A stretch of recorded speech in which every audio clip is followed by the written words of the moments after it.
My hat is off to you. And as your project has grown, corporations based here and around the country, companies like Monsanto, Anheuser-Busch, and Emerson Electric have joined your effort. Enrollment has grown from, I understand, 30 to more than 2,000 boys and girls, and has served more than 30,000 St. Louis young people. Many of you I know participate in the Earn and Learn program and teach yourselves the meaning of leadership and responsibility, often earning your own club dues. This club is an exciting example of the private sector cooperation that I believe can renew the quality of life across America. Bill Verity is to be a businessman who's chairman of what we call our Private Sector Initiatives Task Force. And he's leading an effort that we've started in Washington to encourage the private, public, and non-private sectors to work together in all our communities. I believe the idea is catching on. Here, and because of Mayor Schamel's leadership, the private sector will pick up the cost of Operation Brightside. That's a program to clean up the city while providing summer jobs for youth. I understand some Matthews-Dickey alumni are involved in that. The Ralston-Purina Company, which sponsors 8 youth jobs here at Matthews-Dickey, is also working with other nonprofit groups around the country in one of the nation's most successful summer jobs for youth programs. And today, I received a telegram reporting similar achievements, believe it or not, in the Big Apple, New York City. William Spencer of Citicorp wires that this year's New York City Partnership Program, they call it there, Summer Jobs for Youth campaign, has been able to generate 18,000 jobs for economically disadvantaged young people in that city, and already more than 12,000 have been placed in those jobs, and they're still proceeding to fill the other 6,000 jobs. Your experience, that in New York and other examples around the country, make it clear that we don't have to turn to the federal government to fill every need. Don't misunderstand. Government has a legitimate role in aiding citizens, people particularly who can turn nowhere else for support. Business, volunteer organizations, and our churches can't take over all of America's responsibilities.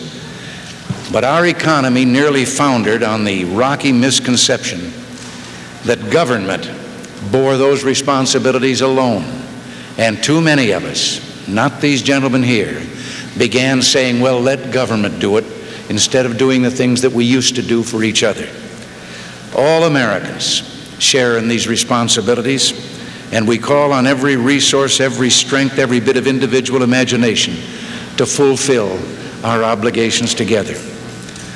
I applaud the people of this city for making this tremendous success story possible. I wish all America could stand where I am now, looking out at all of you, you young people, with your hopes, your dreams, because of the cooperation of the people in this city who've given you a chance for a real and a bright and a prosperous future. I wish America, all of it, could see these positive, practical results of neighbor helping neighbor. And if they could, every American would be as convinced as I am that the people of this country are a good and giving people capable of accomplishing great deeds. As a matter of fact, I think I'll leave a note for future presidents suggesting what to do when they need a little inspiration. Go to St. Louis. There's a spirit here that has caught our national imagination more than once. Countless tales of courage and generosity are told about this gateway to the West. My favorite happens to be about a young fellow, however, who was going the other way, Charles Lindbergh. That's a little before your time. But he was a brave young aviator. We called him Lucky Lindy. And you can understand why, of course, when you stop to think that he flew a small, single-engine propeller plane, no jets in those days, the first time anyone had ever flown such a thing across the Atlantic Ocean. He made history. And he talked all the time as if his plane were his best friend. He called it the Spirit of St. Louis. Well, as I look out here today, I understand the confidence that name and that spirit gave him. Yours is a thoroughly American city, and your can-do attitude a deeply American spirit. From now on, I think I'll keep the spirit of St. Louis as my companion also.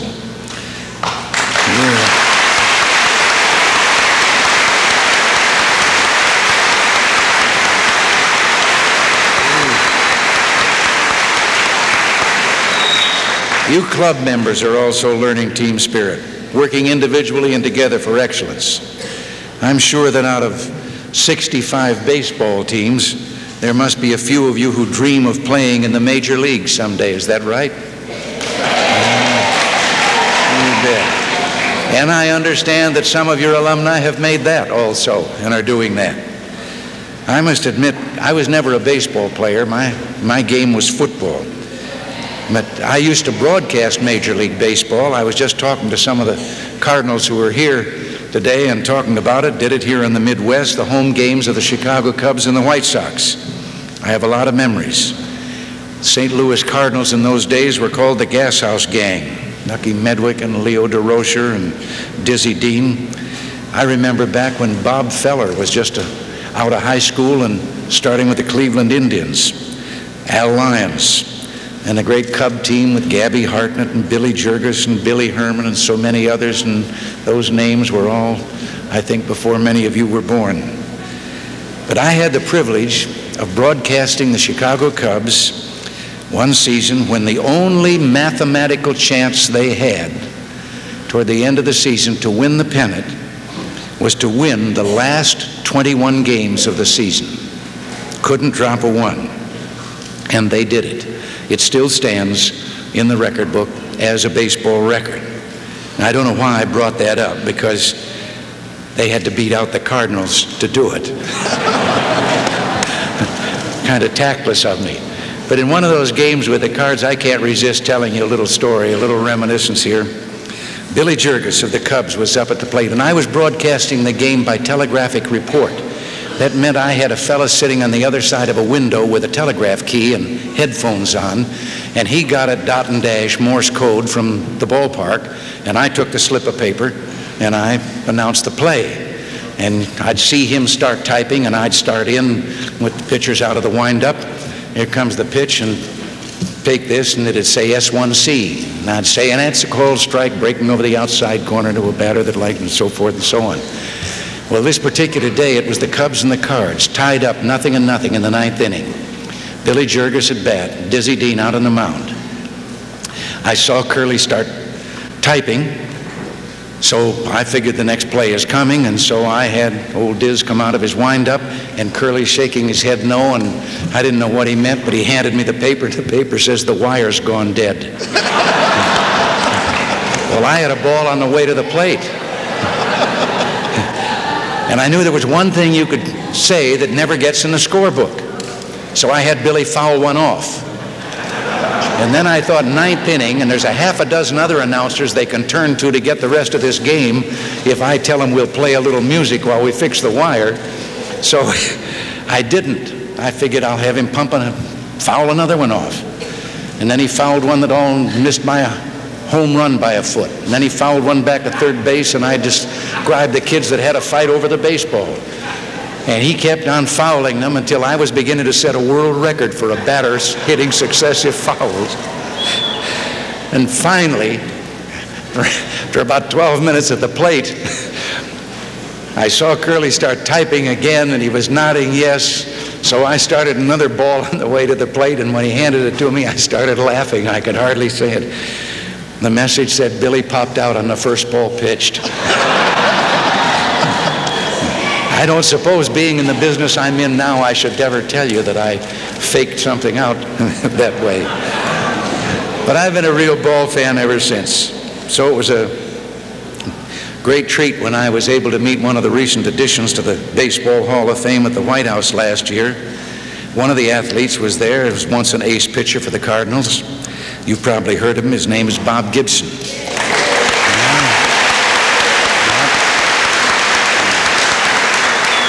Well, During the '68 Major League season, he held the batters who faced him to the lowest earned run average in modern baseball history. And after the season, he opened the World Series against the Detroit Tigers with a 17-game strikeout.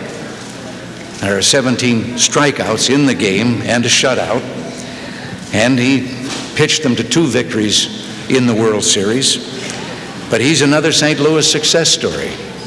His father was a mill worker who died before he was born. His mother worked in a laundry to support her 7 children. As a young boy, his brother encouraged him to take up baseball, and as a man, he made his boyhood dreams come true. Now, they say that if you ask him, he'll attribute his success to a keen competitive drive and the motivation of financial reward. Well, that's all right. But those who know him attribute his success to the fact that he put his heart into his work. You know, he was working toward a dream and making it come true. Once when Franklin Delano Roosevelt was president, speaking to a group of young people as I am now, he too spoke about dreams. He said one of the reasons the world gets better so slowly is that too many young people lose their dreams as they get older. And growing up, he said, they throw away their enthusiasms and grow away from their ideals. And he said, you ought to thank God if, regardless of your years, you are young enough in spirit to dream dreams and see visions. Hold fast to your dreams, he said. America needs them. The young people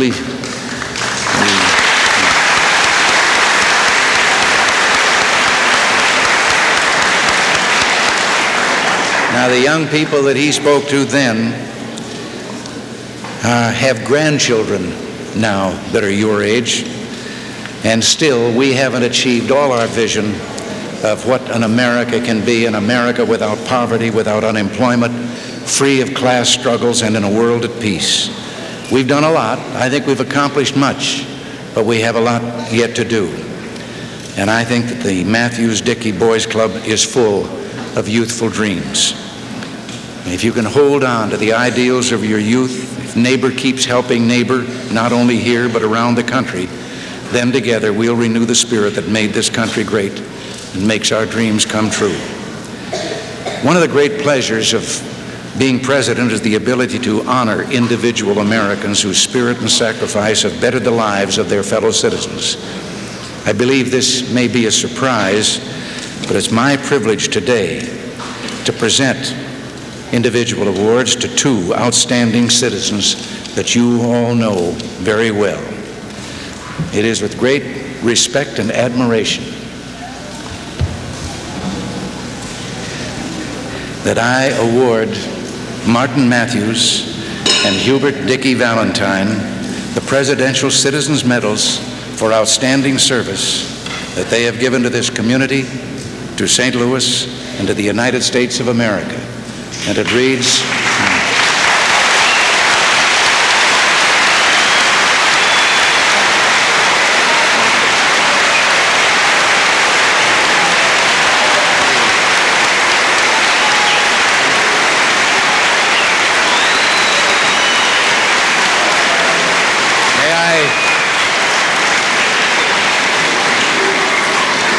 let me just read the citation. I will read one. They are both the same, except for the names on them being different. That the President of the United States of America awards the Presidential Citizens Medal to Martin Matthews, and the other certificate will read to Mr. Dickey Valentine. The good works of Martin Matthews flow as deeply through the city of St. Louis as the Mississippi River itself. His inspiring contribution to bettering the lives of inner-city youth is a shining example of the power of good. I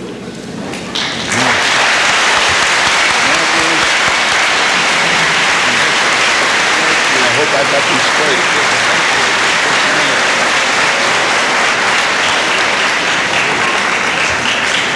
There's